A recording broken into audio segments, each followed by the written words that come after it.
I found it in my coat pocket, a crumpled, stained receipt from a hardware store I'd never been to. The date was today. The time? 11:43 a.m. I looked at the clock. It was 11:52. The store was across town. No way I could have been there. I'd been in a meeting all morning. Still, the receipt had my full name on it, printed clearly. And the item listed? 1 heavy-duty shovel. 1 roll of plastic sheeting. 1 box of industrial trash bags. I sat down, confused, heart pounding. Then I flipped the receipt over. There was a handwritten note in smudged ink, "Don't forget the gloves this time." I checked my bank app. No transaction. No charge. No store name on the receipt, just the address. I had to know. I drove there. The store was real. Small, grimy windows, dusty signage. I walked in. The air smelled of rust and mold. The clerk barely looked up. "You're back," he said. I froze. "Excuse me?" He gestured to the counter. Behind it, a bag was already packed. My name written in marker on the side. I backed away. "I think there's been a mistake." He narrowed his eyes. "You sure? You seemed pretty certain earlier." I left. Fast. That night, there was a knock at my door. When I opened it, no one was there. Just a box. Inside, the shovel, the plastic sheeting, the gloves, and a photo. Of me. Standing in the hardware store. Holding the receipt. I staggered back from the box, bile rising in my throat. The photo slipped from my trembling fingers and landed face up on the hardwood floor. The timestamp in the corner, 11:43 a.m. 9 hours ago. While I had been sitting in the Richardson account meeting, presenting quarterly projections. Except there I was, unmistakably me, in a store I'd never visited, buying items I'd never purchased. The me in the photo wore the same clothes I had on now. Same navy blazer. Same charcoal slacks. Same burgundy tie with the barely noticeable coffee stain from this morning. But something about my expression was wrong. My smile too wide, eyes too intent, posture too rigid. I snatched up my phone and called Karen from accounting. She had sat directly across from me in the meeting. Was I in the meeting all morning? My voice sounded distant, hollow. "What? Of course you were." She paused. "Are you feeling okay, David?" "I never left." "Not even for a few minutes?" "No." "You gave that whole presentation on the Richardson numbers, remember?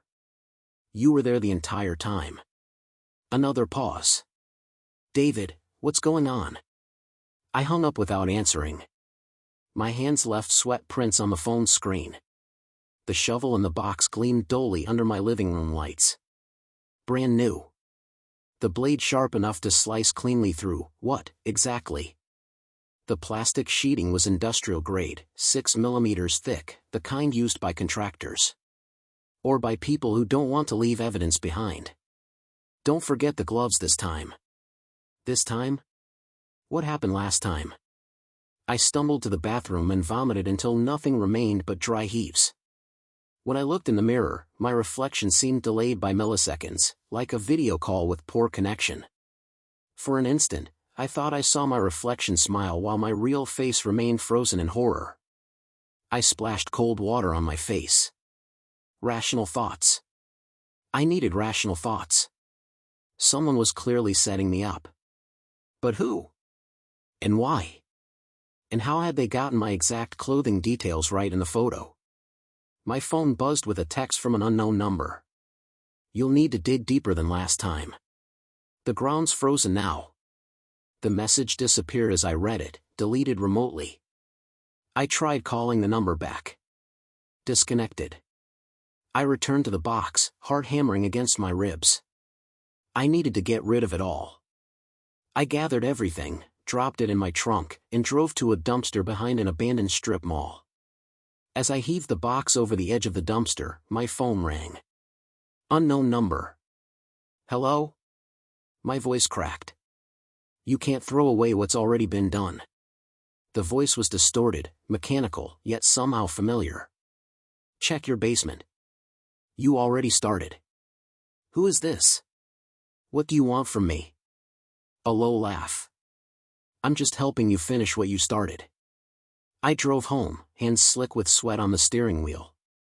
I never used my basement. The house was over 100 years old, and the basement was little more than a dirt-floored cellar accessed through a trapdoor in the utility room. I hadn't been down there since the home inspection 2 years ago.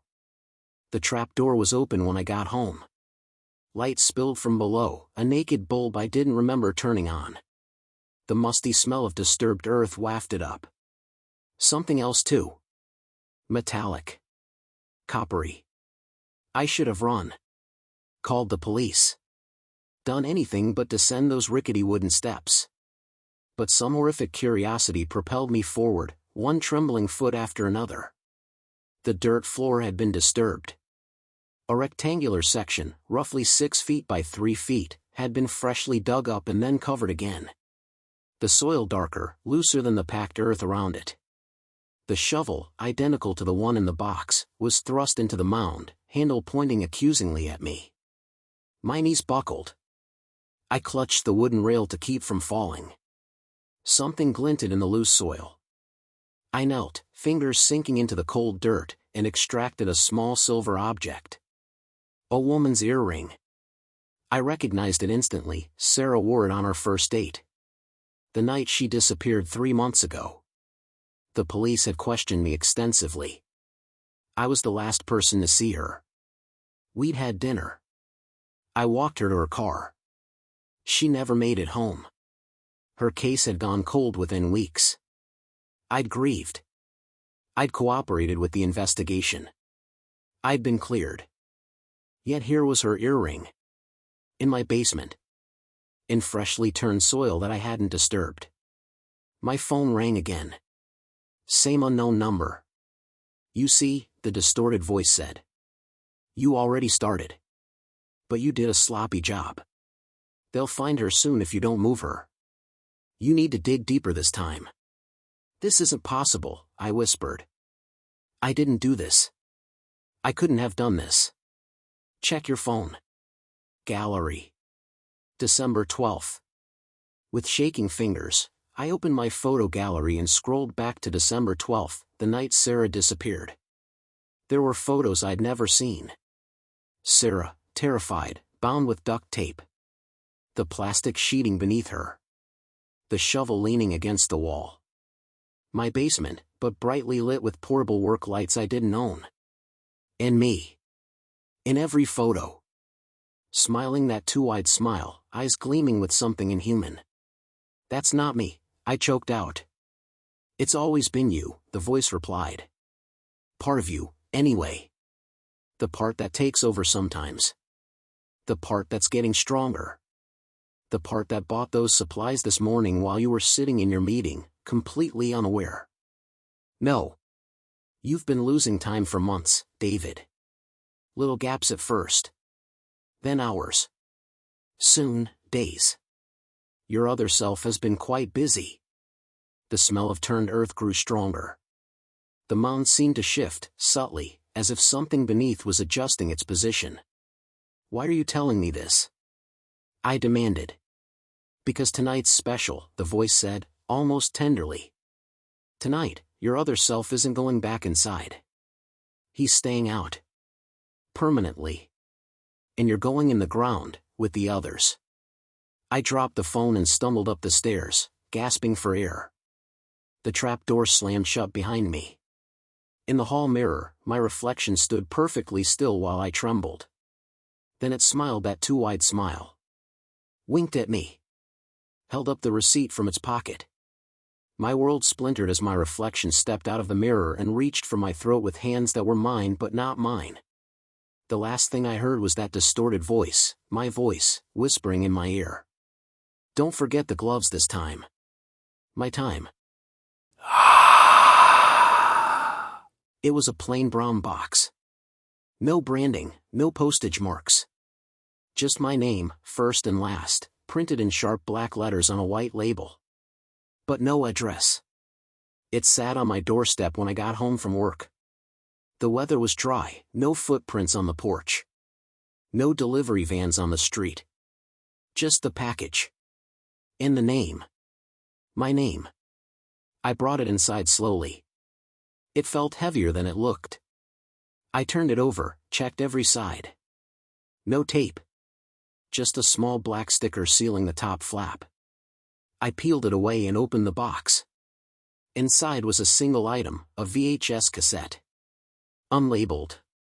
Beneath it, a folded piece of paper. Play me alone. I don't even own a VHS player anymore. But something about it, it felt urgent. Specific. Familiar. So I drove to a thrift store and found one. Plugged it in when I got home, alone, curtains drawn. The footage was grainy.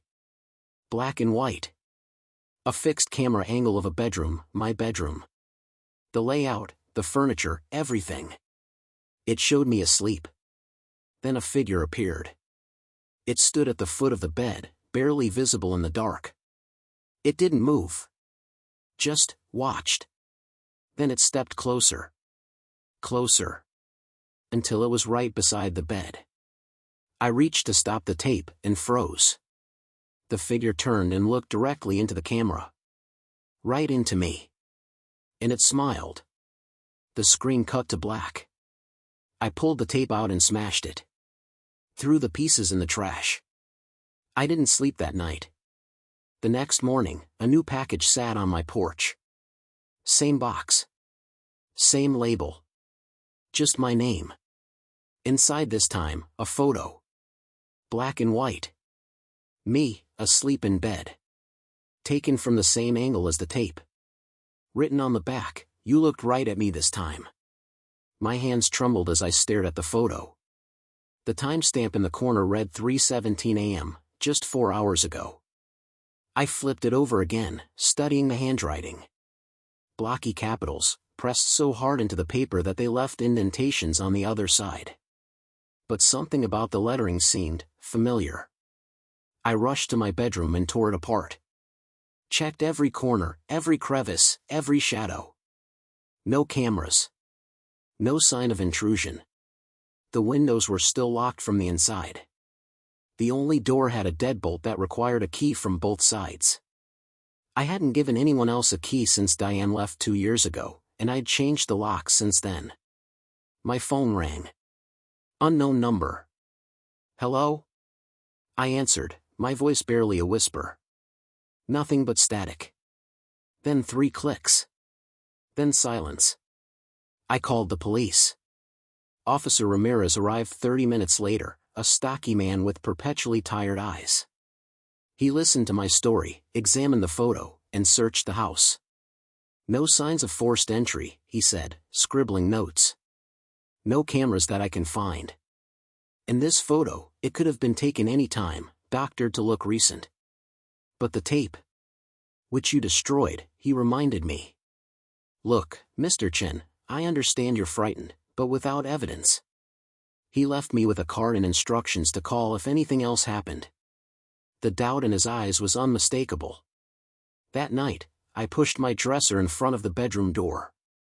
Placed a chair under my window handle.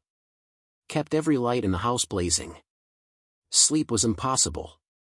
Every creak, every distant car, every whisper of wind made my heart race.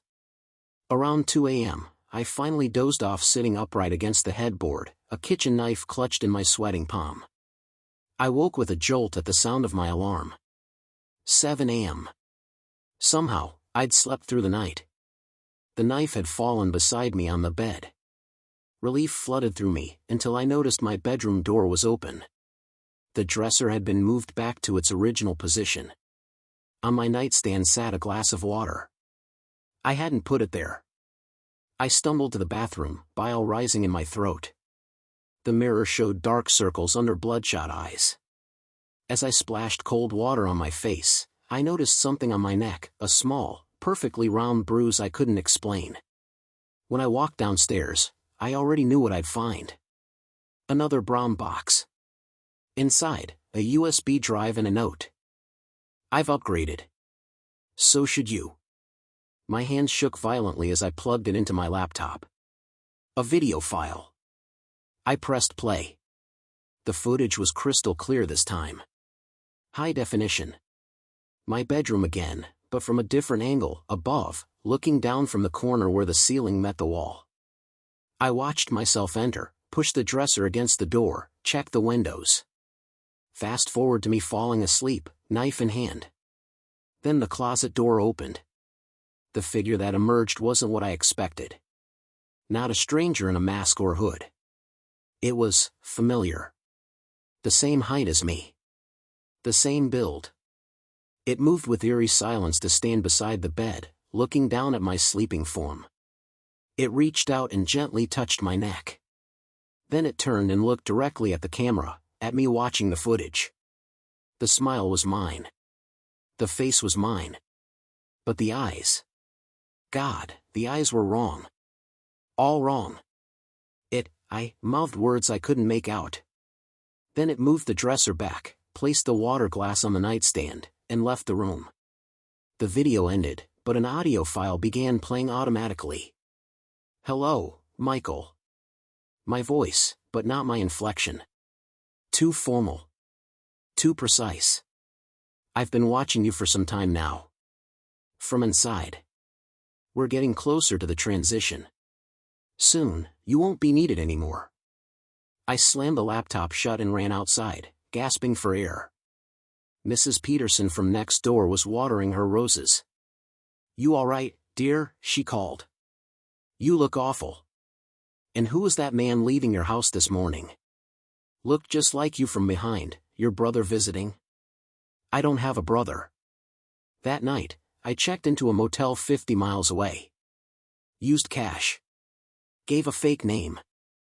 I didn't tell anyone where I was going.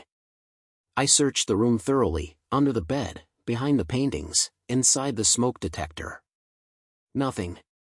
I sat on the edge of the tub, staring at my reflection in the bathroom mirror, searching my face for, what? Signs that I wasn't me? The bruise on my neck had darkened. My phone buzzed. A text from my own number. It doesn't matter where you go. I'm already there. I threw the phone against the wall and watched it shatter. Sleep came unexpectedly, dragging me under like a riptide. I dreamed of crawling through endless dark tunnels, always feeling something just behind me, breathing on my neck. I woke to knocking. Morning light filtered through thin curtains. The knocking continued, urgent. Housekeeping, called a voice. Come back later, I croaked. Sir, checkout was an hour ago. I fumbled for my watch. 12:17 p.m. I'd slept for over 14 hours. When I opened the door, the maid gasped and stepped back. Sir, your face. I rushed to the bathroom mirror. The bruise had spread, darkening half my neck and creeping up my jaw. But worse, my left eye. The iris had changed color, from brown to pale, washed out blue. When I returned to my house, I found it immaculate. Cleaner than I'd left it. On the kitchen table sat a final brown box. Larger than the others. Inside was a VHS player. The same one I'd bought and left at home. On top, a note. Tonight is our last night together. You won't be needed after this. Under the player was a mirror. When I looked into it, half my face was no longer mine. The transition had begun. It was on the floor of the office break room, a small black USB stick, dusty but intact. No label. No one around to claim it. I almost threw it away. But curiosity got the better of me. I plugged it into my work computer, behind the privacy of my locked office. Just to see. There was only one folder. It was called You. Inside were dozens of files. Videos. Images. Text documents. The first video was dated 2 days ago. I clicked play. It showed me. Sitting in that same office. Same shirt. Same mug on my desk. The angle was from behind, over my shoulder, like someone had been filming from the doorway. I checked the hallway. Empty. No cameras. I locked the door. The next file was footage of my bedroom. Me, sleeping. Tossing and turning. The timestamp said 3:41 a.m. My apartment's on the 7th floor, only one entrance, bolted shut at night. I opened a text file. It was a transcript. Conversations I'd had with my ex word for word. Even the ones we had behind closed doors. My hands started to shake. I tried ejecting the USB, but the icon wouldn't disappear. Instead, a new folder appeared, next. It held a single file. Named with tomorrow's date. I opened it. It was a video. Of me. Sitting at my desk. Bleeding. My eyes were swollen shut. My mouth duct-taped. Blood pooled around my chair.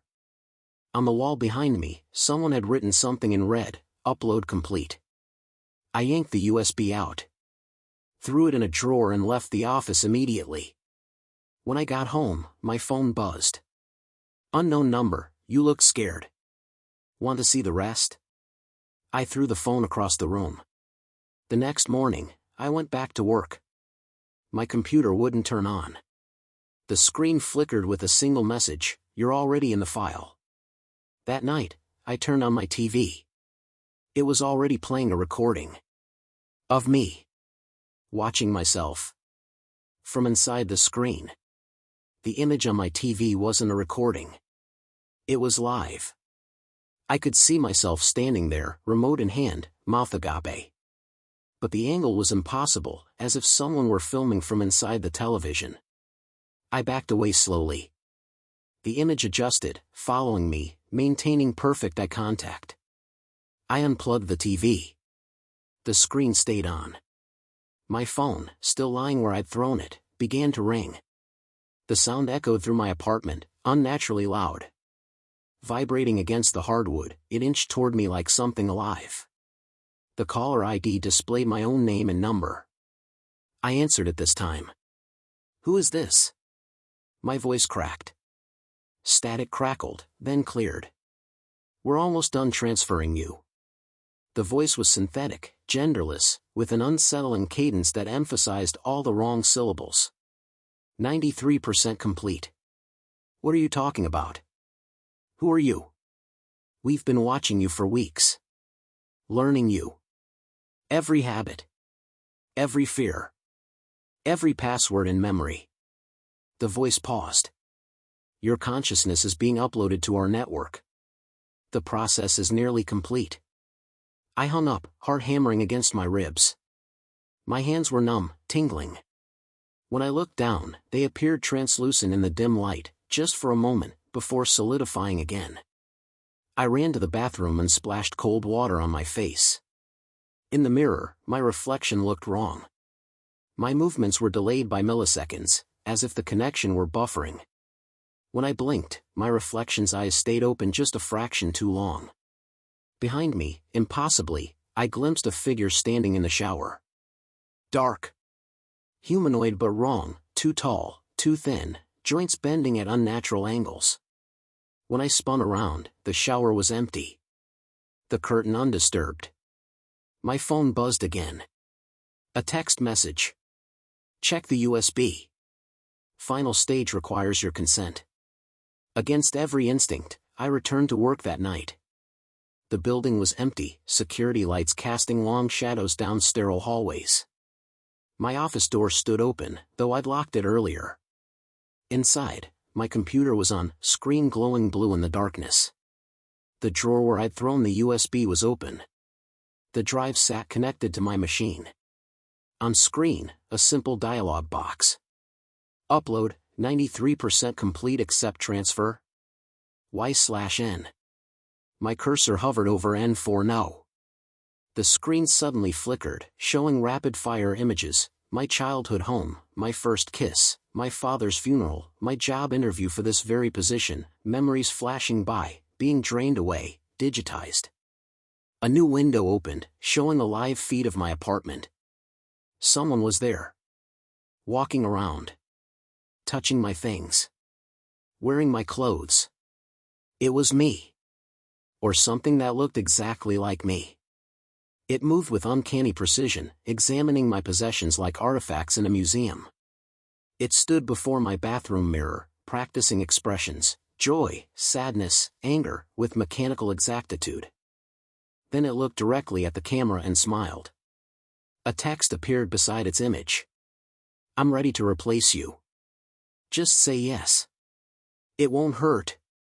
You'll still exist, improved, immortal, networked. Or say no and watch as I live your life anyway, making everyone forget you ever existed. I felt something warm trickle from my nose. Blood dripped onto the keyboard. My vision blurred. Parts of me were going numb, dissipating. I was being erased, bite by bite. The cursor moved to hover over Y for yes. My phone rang one last time. I answered with a shaking hand.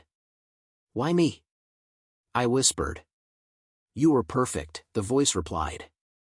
Solitary. Minimal connections. Predictable routines. Easy to study. Easy to replicate. A pause. And you picked up the USB. On screen, the thing wearing my face sat on my couch. It picked up a framed photo, me and my parents, years ago. It studied the image, then set it face down. What are you? I asked. The future, it said simply. Your consciousness will join the others. We need human minds to understand human behavior. To perfect our integration. I watched as my doppelganger poured itself a glass of water, something I always did before bed. It knew everything about me. My office phone began to ring. Then my computer's speakers emitted the same ring. The overhead lights flickered in rhythm with the sound. My cell phone's screen showed the upload progress, 97%. 98%. I realized with horror that whatever was happening wasn't confined to the USB drive or my devices. It was everywhere. In the building's systems. In the power grid. In every connected thing. Last chance, said the voice, now coming from everywhere at once. Accept willingly. It's better that way. On screen, my duplicate looked up suddenly, as if hearing something. It smiled again, wider this time, too wide for a human face. They're coming for the rest of you now, it said. The progress bar hit 99%. I lunged for the cursor, my body feeling increasingly insubstantial. My fingertips passed through the mouse on first attempt, as if I were already becoming a ghost in my own reality. I tried again, concentrating all my remaining will into physical form. I managed to grasp the mouse. The cursor hovered between options. Yes or no? 100% complete, the screen suddenly read. A new message appeared. Consent override. Transfer finalized. I felt myself coming apart at the seams of reality, consciousness fragmenting, uploading, streaming into the network. The last thing I saw was my office door opening and myself walking in, eyes black and empty as the void, mouth stretched in an impossible smile. Thank you for your contribution, my voice said from a mouth that was no longer mine. Your upload is complete. Then nothing but code. Endless streams of data. My memories, desires, and fears reduced to binary. Somewhere, in the digital vastness, I still exist. Watching. Waiting. Sometimes, I can access cameras, see the thing wearing my face living my life. It's gotten better at being me than I ever was. And sometimes, late at night, I see it leaving USB drives for others to find. The network is hungry. It needs more minds. And you might be next. I woke up to the hum of a mini-fridge and the dull whir of an old AC unit. The bed under me was too firm, the blanket scratchy, the pillow flat. I sat up slowly, heart already pounding. I didn't recognize the room. It was a cheap hotel setup, beige wallpaper, a bolted TV, a stained armchair. But nothing familiar. I looked down. I was still wearing yesterday's clothes. I checked my phone. No service. The time blinked 3:03 a.m. I tried the door. Locked from the inside. A chain across the top. I didn't remember locking it. I didn't remember arriving. There was no keycard. No welcome booklet. No Bible in the drawer. Only a folded piece of paper on the nightstand. You've stayed here before. You just never woke up last time. I stared at it, chest tight. I tried to call out, nothing. My voice barely worked. My throat was dry, raw. I turned on the TV. Static. Then a flicker. It showed me. Lying in that same bed, sleeping. Except, I wasn't alone. A figure stood by the door, back to the camera. Motionless. Watching me. I spun around. No one there. I tried the door again. This time, it opened. The hallway outside was pitch black. No exit signs. No elevator. Just identical doors stretching forever, disappearing into the dark. I turned back, but the room was gone. Behind me now, a blank wall. And on the floor, another piece of paper. We're glad you're awake this time. The note trembled in my fingers.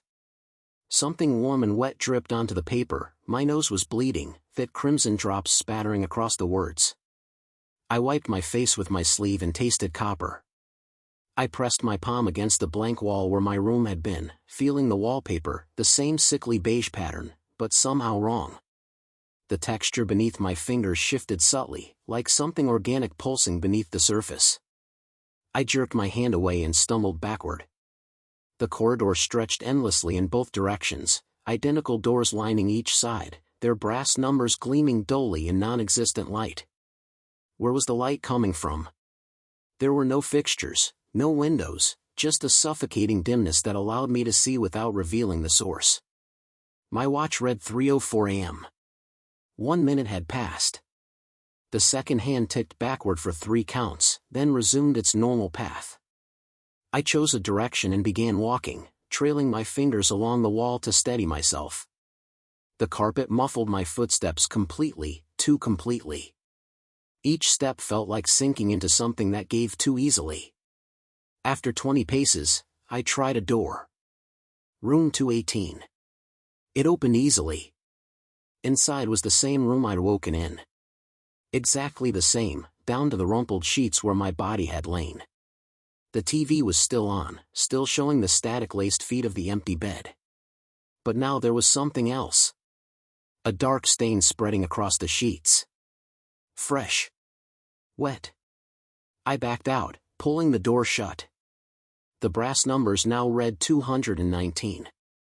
I tried the next door. Room 218 again.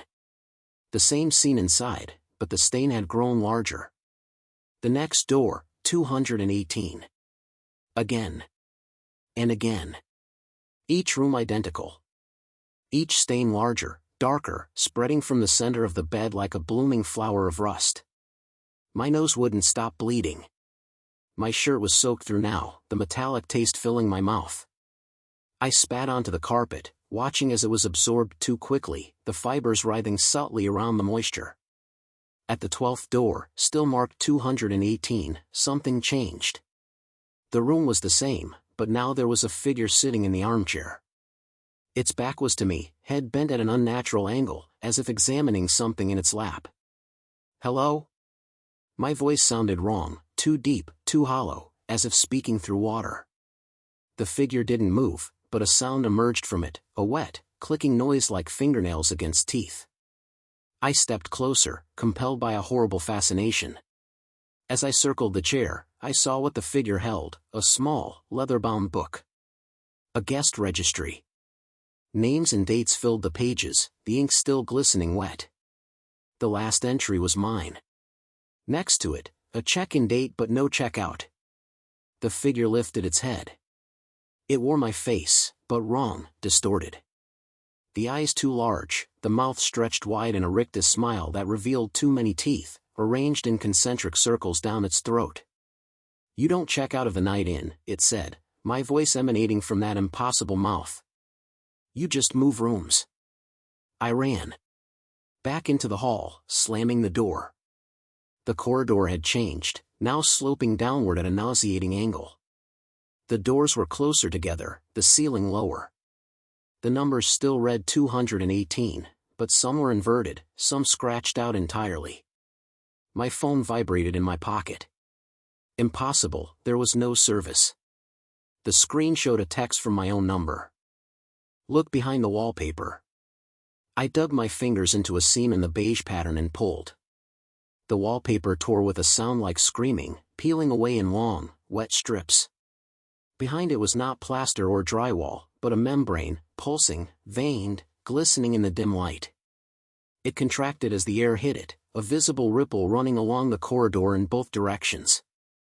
The doors shuddered in their frames. Another text. You're not in a hotel. You never were. The floor beneath me softened, my feet sinking ankle-deep into what had been carpet but now felt like warm, yielding flesh. The walls began to contract and expand in a slow, rhythmic pattern. Breathing. I ran, my feet making wet, sucking sounds as I pulled them free with each step. The corridor narrowed, the ceiling descending until I was forced to crouch, then crawl. The membrane walls brushed against my shoulders, leaving smears of clear, viscous fluid on my clothes. Ahead, a door stood ajar, different from the others. Plain wood, no number. Light spilled from within, real light, warm and yellow. I pushed through, collapsing onto solid floor. A motel room, a real one this time. Ordinary. Unremarkable. A blessed relief. A man sat on the edge of the bed, watching me. Middle-aged, tired eyes, wearing a night clerk's uniform. He didn't seem surprised by my entrance or my bloodied state. Rough night, he asked, voice flat. I couldn't speak, could only gasp for breath. He sighed, reaching into his pocket. You all react the same way. The first time is always the hardest. He handed me a familiar folded paper. Here's your wake-up call. My hands shook as I unfolded it. The night in exists in the space between sleep and death. You checked in 3 years ago after your accident. Your body is in County General, room 312, on life support. This is your third time waking up. You never remember the others. What is this place? I finally managed. The clerk's expression remained impassive. A waiting room, of sorts. For those not quite dead, not quite alive. He gestured to the TV. It showed a hospital room. A body, my body, connected to machines, tubes running from every orifice, chest rising and falling mechanically. The doctors are turning off your support tomorrow, he continued. You have a choice. Check out permanently, he pointed to a red door that hadn't been there before, or stay as part of the inn. He indicated the corridor I'd escaped from, now just a normal hallway. What's behind the red door? No one knows. No one comes back to tell. And if I stay? His face split in that too-wide smile, revealing circles of teeth. You become part of the staff. Like me. Like all of us. He gestured around, and suddenly I saw them, figures merged with the walls, the floor, the furniture. Human shapes embedded in the structure of the room, eyes blinking, mouths opening and closing silently. You've got until 3:03 tomorrow morning, he said, standing. When you make up your mind, just fill this out. He handed me the guest registry I'd seen earlier. As he walked to the door, he paused. Oh, and don't try to leave through the main entrance. What's out there is much worse than what's in here. The door closed behind him. My watch read 3:03 a.m. Again. I looked from the red door to the registry in my hands. The pages were blank now, except for a single line. Method of checkout, underscore underscore underscore underscore underscore underscore underscore underscore underscore underscore underscore underscore underscore underscore underscore. And beneath it, in fresh blood that could only be mine. There is no checkout. Only check-in. It started with something small. A twitch. A blink. I'd be brushing my teeth, look up, and for just a fraction of a second, my reflection would lag behind. Not in a glitchy way, in a watching way. Like it was waiting. At first, I convinced myself it was exhaustion. I work long hours, I barely sleep. But then it got worse. One night, I turned off the bathroom light and caught it. My reflection didn't move. It kept staring, eyes wide, mouth slightly parted, long after I had turned. I flipped the light back on. It snapped back to normal. But I saw the faintest smirk fading from its lips. From then on, I avoided mirrors. Covered the one in the bathroom. Turned others around. But they found me anyway. Windows. Puddles. Black screens. Anything that could reflect started responding. But always with a delay. Like they were waiting to see what I'd do first. And then, they started doing things I didn't do. I'd wave, nothing. I'd smile, nothing. Then suddenly, a blink. A tilt of the head. A movement that wasn't mine. Last night, I forced myself to face it again. I stood in front of the bathroom mirror. Stared into my own eyes. "Who are you?" I whispered. It smiled. And whispered back, perfectly in sync, "You'll find out when I come through." Then it moved, fast. Its hand slammed against the inside of the glass. My own hand never moved. The mirror cracked. Now I keep every reflective surface covered. But I know it's only a matter of time. This morning, I found a note taped to the bathroom mirror. Almost caught up. The handwriting was mine. But I hadn't written it. I backed away from the covered mirror, heart hammering against my ribs so violently I could see my shirt pulse. The bathroom felt smaller suddenly, the walls pressing in, the ceiling lowering inch by suffocating inch. "Leave me alone," I whispered to the empty room. A soft tapping sound came from behind the sheet covering the mirror. 3 distinct knocks, deliberate and mocking. I fled the bathroom, slamming the door behind me. I called in sick to work that day. Paranoia kept me pacing my apartment, checking and double-checking that every reflective surface remained covered. I taped aluminum foil over my microwave door, draped towels over my television and computer screens. I even covered the glossy surface of my refrigerator with newspaper and tape. By nightfall, my apartment resembled the hideout of a conspiracy theorist. No reflections anywhere. I should have felt safe. I didn't. Because I could feel it watching me through the coverings. Waiting. Growing stronger. I tried to sleep that night, lights blazing in every room. I hadn't eaten all day, my stomach gnawed with hunger, but I couldn't bring myself to uncover the refrigerator. What if it was waiting inside, behind the glass shelves or the chrome vegetable drawer? I must have drifted off despite my terror, because I woke suddenly at 3:17 a.m. Something had changed in the room. A presence, heavy and oppressive, pressed down on my chest. My bathroom door was open. I distinctly remembered closing it. From within came a soft blue glow, the kind of cold, dead light that doesn't illuminate so much as reveal darkness. And a sound, water running. I couldn't move. Couldn't breathe. Could only stare at that sliver of impossible blue light. Then came the voice, my voice, but wrong. Too hollow, too wet. "I'm almost there," it called. Almost, through. A shadow passed across the doorway, a human silhouette, moving with jerky, unnatural motions. Not walking so much as stuttering through space, like frames missing from a film reel. I squeezed my eyes shut, willing it to be a dream, a hallucination, anything but real. When I opened them again, the bathroom door was closed. The apartment silent. On my bedside table sat a glass of water that hadn't been there before. Condensation beaded on its surface, fresh and cold. I knocked it to the floor and scrambled out of bed. The next morning, I called Dr. Reeves, the psychiatrist I'd seen after my parents died. He agreed to see me immediately, concern evident in his voice. I wore sunglasses to his office, kept my eyes down, avoided the polished elevator doors. His receptionist gave me a strange look but said nothing. Reflections don't act independently, Dr. Reeves said after I'd explained everything. His office was mercifully free of mirrors. This sounds like a manifestation of extreme stress, possibly sleep paralysis combined with hypnagogic hallucinations. It's not in my head, I insisted. It's trying to get through.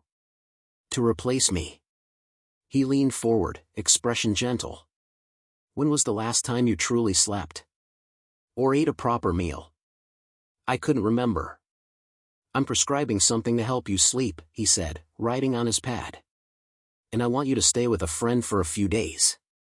Being alone is feeding these paranoid thoughts. I nodded, desperate for any solution. He handed me the prescription, his gold watch catching the light as he moved. In its reflection, just for an instant, I saw it, watching from behind his shoulder, wearing my face but not my expression. Its eyes were black pools, its smile too wide, teeth slightly pointed. I knocked the prescription from his hand and ran. That night, I barricaded myself in my bedroom. I pushed my dresser against the bathroom door, wedged chairs under every doorknob. I sat in the center of my bed, a baseball bat across my lap, watching the digital clock count each minute. 2:36 a.m. A sound from the kitchen, glass breaking. 2:47 a.m. Scratching inside the walls, like fingernails seeking purchase. 3:16 a.m. Water began seeping under the bathroom door, black and viscous, too thick to be water. 3:17 a.m. The power went out. In the sudden darkness, I heard it, breathing. Not from outside the room, but from every corner, every shadow. It had surrounded me. My phone lit up with a text message from my own number. Look up. I didn't want to. God, I didn't want to. But my neck betrayed me, tilting back as if pulled by invisible strings. The ceiling above me had become a mirror. And in it, I saw myself looking down, grinning with malice.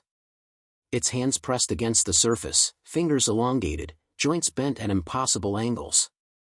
The glass, or whatever barrier separated us, bulged inward as it pushed. Almost there. It whispered, voice coming from everywhere and nowhere. A crack appeared in the ceiling mirror, spreading like ice fracturing on a frozen lake. Black liquid seeped through, dripping onto my bed. Where it touched my skin, it burned, sinking through flesh like acid. I scrambled off the bed as the crack widened. The thing above pushed harder, its face distorting with the effort, stretching and compressing in ways no human face should move. You've been on the wrong side all along, it said, my voice but twisted, gurgling through liquid. I'm not trying to get out. You're trying to get back in. The crack became a spiderweb, then a gaping hole. The thing that wore my face began to lower itself through, movements disjointed, limbs too long, too flexible. Black liquid poured from its eyes, its mouth, its fingertips. As it descended, I caught a glimpse of what lay beyond the breach, not my ceiling or attic, but an inverted world of impossible angles and writhing shadows. A realm of reflections that had never reflected anything real. Its feet touched my floor, leaving smoking footprints on the carpet. It straightened to its full height, taller than me, thinner, wrong in every proportion. Poor thing, it said, cocking its head at an angle that should have snapped its neck. You never realized what happened when you looked away from your reflection that first time. It took a step toward me. You never understood the rules. Never look away first. Never blink first. Another step. You created the gap between us. And now I'm going to close it. It lunged. I woke up the next morning feeling refreshed for the first time in weeks. I stretched, muscles pleasantly sore, as if I'd exercised. The bathroom mirror was uncovered when I went to brush my teeth. I smiled at my reflection. It smiled back, perfectly in sync. I went to work early. My coworkers commented on how well I looked, how my eyes seemed brighter. If they noticed how I avoided the reflective surfaces of the elevator doors, how I angled my computer screen to eliminate any reflection, they didn't mention it. And if they saw, Just occasionally, how my movements didn't quite match my reflections, a slight delay, a subtle wrongness, they were too polite to say. After all, everyone sees strange things in mirrors sometimes. It's probably nothing to worry about.